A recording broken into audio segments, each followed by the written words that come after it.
The odometer on my 2022 Ford Fusion clicked over to 84,000 miles, just as I crossed the border into northwest Missouri. It was late October 2025, and the landscape was a monochromatic blur of skeletal cornstalks and gray, heavy skies that looked like they were sagging under their own weight. I was 3 weeks into a grueling regional circuit, a sales trip designed by some sadistic middle manager who thought 63 leads in 20 days was a reasonable growth milestone. By the time I reached the outskirts of a town, too small to even have a proper bod, name on the GPS, my eyes felt like they had been rubbed with sandpaper, and the caffeine in my veins had turned from a stimulant into a shaky, low-grade anxiety. The wind was picking up, whistling through the gaps in my windowsill with a high-pitched keen. I needed sleep, not the 4-hour nap in a rest stop kind of sleep, but the deep, obliterating unconsciousness that only comes from a real bed. That's when I saw the sign, the Timberline Lodge. It was a sprawling, 3-story structure tucked back from the main road, built with that heavy, faux western log cabin aesthetic that was popular in the late 90s.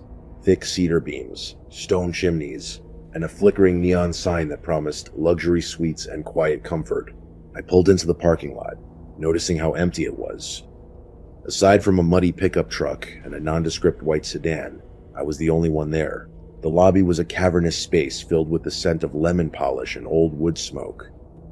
A single, dim chandelier hung from the vaulted ceiling, casting long dancing shadows across the taxidermy mounted on the walls: a glass-eyed buck, a snarling bobcat, and a massive elk that seemed to watch me with a judging gaze. The clerk was a kid who looked like he'd been pulled out of a deep sleep. He didn't say much, just took my credit card with a trembling hand and slid a plastic key card across the counter. "3rd floor," he muttered, his voice cracking. "Room 312.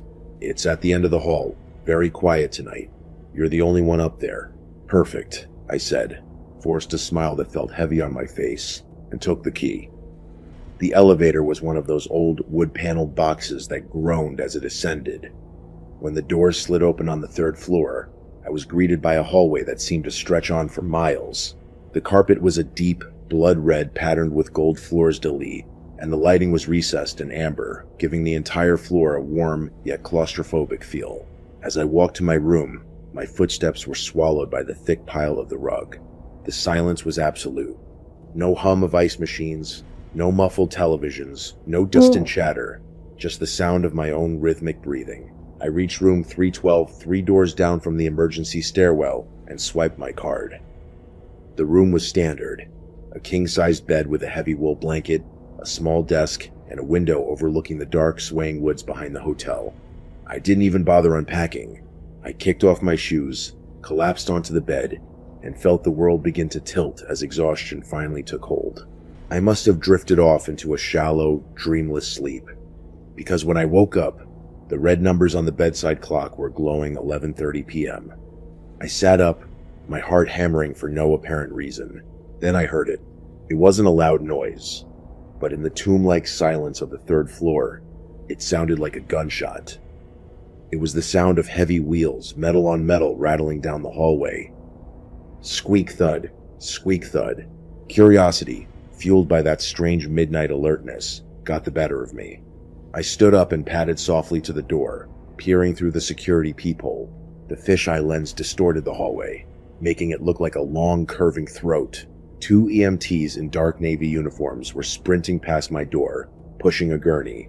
Their faces were taut, slick with sweat under the amber lights. Behind them followed a man older, maybe in his late 60s, clutching a tattered flannel robe around his waist. His face was a mask of pure, unadulterated terror. I cracked my door open just an inch, the cool air of the hallway hitting my face. They had stopped 3 doors down, at room 309. The door was wide open. I watched, paralyzed by that morbid human instinct to witness tragedy, as the EMTs dove into the room. "Starting compressions," one shouted. The sound of rhythmic thumping followed the sickening, wet sound of a chest being pumped. The older man stood in the hallway, wringing his hands, his knuckles white. He was whispering something, a frantic, repetitive prayer that I couldn't quite catch. Then, the sound I'll never forget. The piercing, Continuous drone of a heart monitor, a flat line. The sound hung in the air, a single, unwavering note of finality that seemed to vibrate in my very teeth. I pulled back and shut my door, my breath coming in ragged gasps. I leaned my back against the wood, heart racing. Death is a strange thing. It radiates a kind of cold energy that settles in your bones. I felt a deep, instinctive urge to lock the deadbolt, which I did with a trembling hand. I retreated to the bed, sitting on the edge, waiting for the sound of the gurney rolling back the other way. But the hallway remained silent. No voices, no wheels, no more flat line, just the wind outside. 10 minutes passed, maybe 20. I was just starting to convince myself that I should try to go back to sleep when the sound came. Knock, knock, knock. 3 soft, deliberate raps. They weren't aggressive. They were measured, patient. My blood turned to ice. "Who is it?" I called out, my voice sounding thin and foreign. No answer. I walked to the door again, my movements stiff. I looked through the peephole. The hallway was empty. The amber lights flickered once, twice, then stayed dim. I stayed there, pressed against the door, listening. Knock, knock, knock. It happened again. 3 times. But this time, I wasn't just hearing it, I was seeing it. The wood of the door vibrated inches from my nose, and then the brass handle began to move. It didn't jiggle. It didn't rattle. It slowly, agonizingly depressed, as if someone were exerting a steady, heavy pressure on it. I stared at it, my lungs seizing. The deadbolt was the only thing keeping that handle from turning all the way. Then I looked down at the gap between the door and the floor. The sliver of amber light from the hallway was gone. Something was standing right outside, blocking the light completely, a shadow so dense it seemed to bleed into the room. And then came the brushing. It was a faint, rhythmic sound, like dry skin or long fingernails dragging slowly across the grain of the wood. Scritch, scritch, scritch. It moved from the top of the door down to the middle, a slow, searching caress that made the hair on my arms stand up. An overwhelming sense of dread washed over me, not a normal fear, but something primal and suffocating. It felt like the air in the room had been replaced by something heavy and cold. I backed away from the door, tripping over my own suitcase, and scrambled onto the bed, pulling the heavy wool blanket up to my chin. I stared at the door, waiting for it to burst open, waiting for whatever was on the other side to claim the space. But after a minute, the shadow under the door vanished.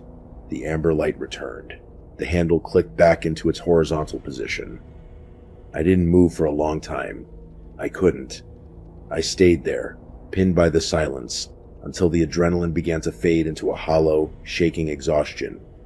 I knew I couldn't stay in that room. I needed to see a human face. I needed to know that the world was still sane.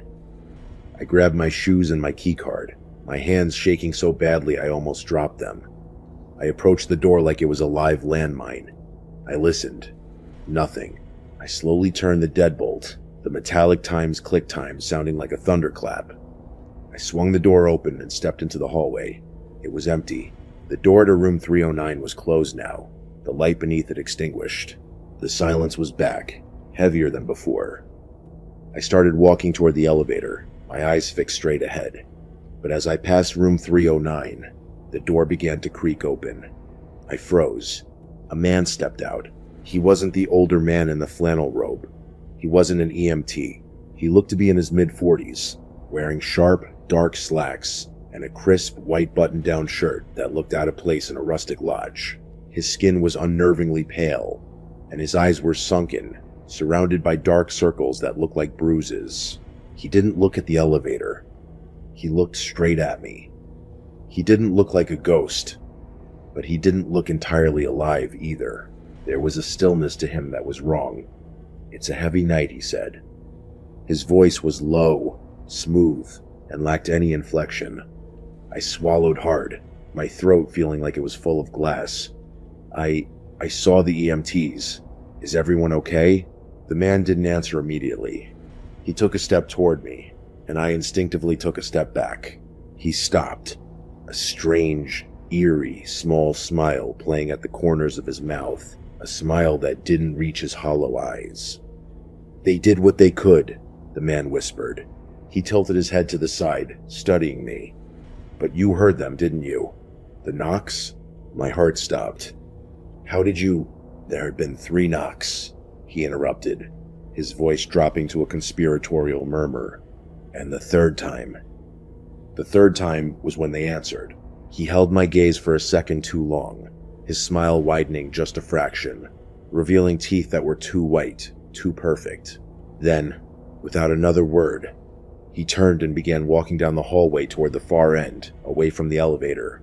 His footsteps made absolutely no sound on the red carpet. I didn't wait to see where he was going. I bolted for the elevator, slamming the L button until the doors finally, mercifully groaned shut. The elevator doors groaned shut with a heavy metallic finality, severing the sight of that man and his impossible porcelain smile. I leaned my back against the wood-paneled wall of the lift, my breath coming in ragged, shallow hitches that sounded deafening in the small space. My heart felt like a trapped bird beating against my ribs. The descent to the lobby felt like it took hours, though it was only 2 floors. When the bell dinged and the door slid open, I practically fell out into the lobby. The Western log cabin aesthetic that had seemed charming a few hours ago now felt oppressive. The mounted elk head over the fireplace seemed to track me with its glass eyes, and the shadows cast by the flickering decorative lanterns looked like long-reaching fingers. The night clerk was nowhere to be seen. A small plastic sign sat on the mahogany counter. "Back in 5 minutes. Please ring bell for service." I didn't ring the bell. I couldn't bear the thought of the sound echoing through the hollow, silent hotel. Instead, I collapsed into one of the oversized leather armchairs in the corner of the lobby, facing the elevators. I stayed there for what felt like an eternity, watching the floor indicator lights. I expected the 3 to light up. I expected the doors to open, and that man in the white shirt to step out, silent and smiling, to finish his cryptic thought. But nothing happened. The hotel remained deathly still.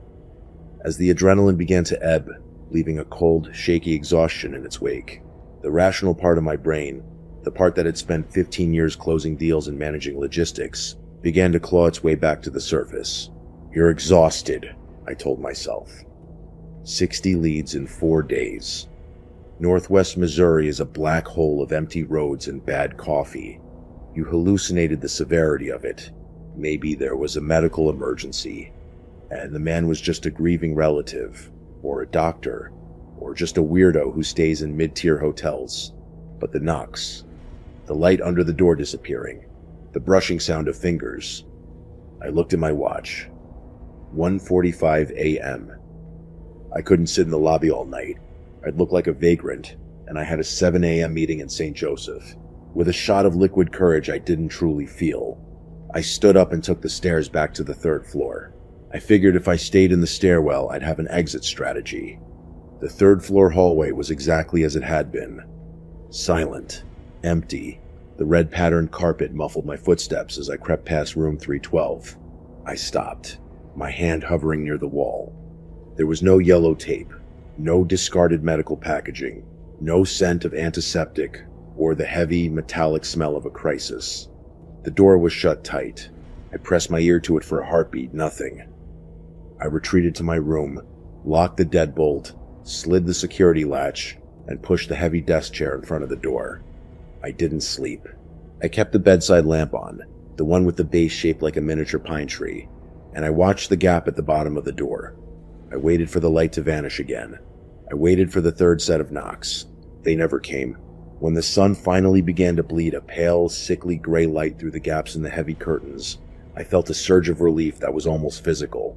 I packed my bag in less than 3 minutes, triple checking that I hadn't left so much as a charging cable behind. I wanted no reason to ever return to this room. Downstairs, the lobby was transformed by the morning light.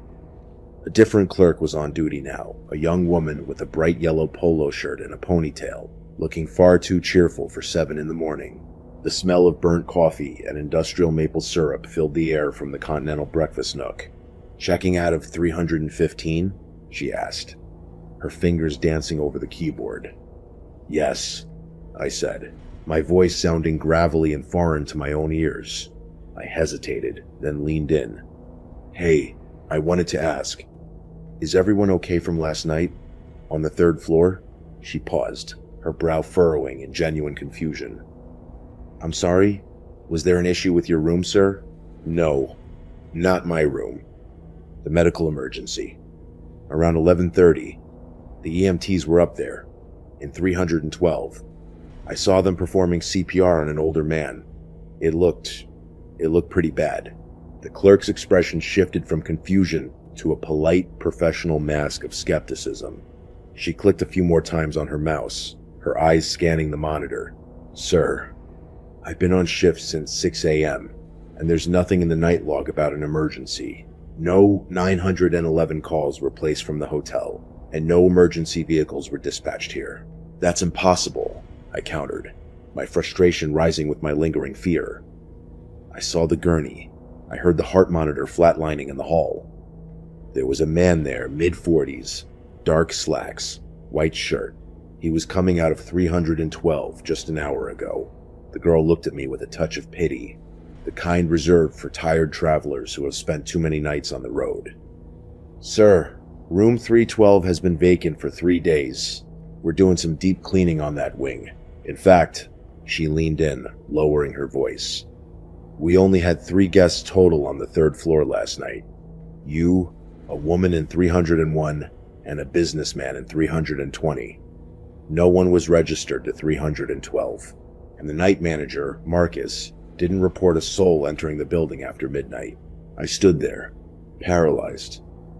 I wanted to argue, to demand she check the security tapes, but I saw my own reflection in the glass of the front desk partition. I looked haggard. My eyes were bloodshot, my suit was wrinkled, and I was shaking. I looked like a man who was one step away from a breakdown. Right, I muttered, grabbing my receipt. Must have been a dream. Exhaustion.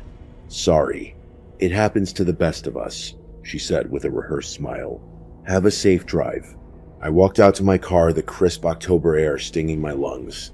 I sat in the driver's seat of my rented sedan, but I didn't start the engine.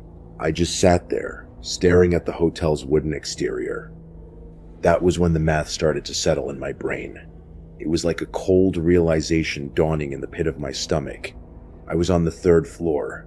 I was in room 315, which was exactly 3 doors down from room 312. The clerk said there were only 3 guests on the floor. The man in the hallway had told me there had been 3 knocks, and I had heard 3 knocks on my door.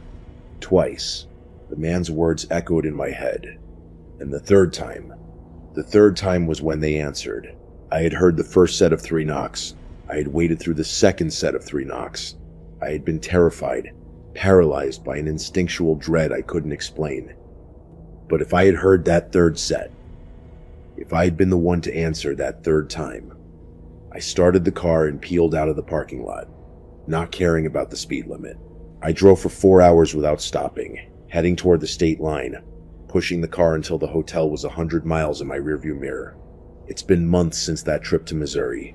My sales numbers are up, and on the surface my life has returned to a dull corporate normal, but something in me is broken. I can't stay in hotels anymore.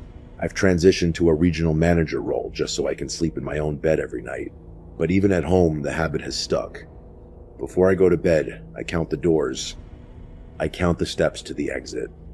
I find myself obsessively checking the clock, dreading the moment it hits, 3:33 a.m.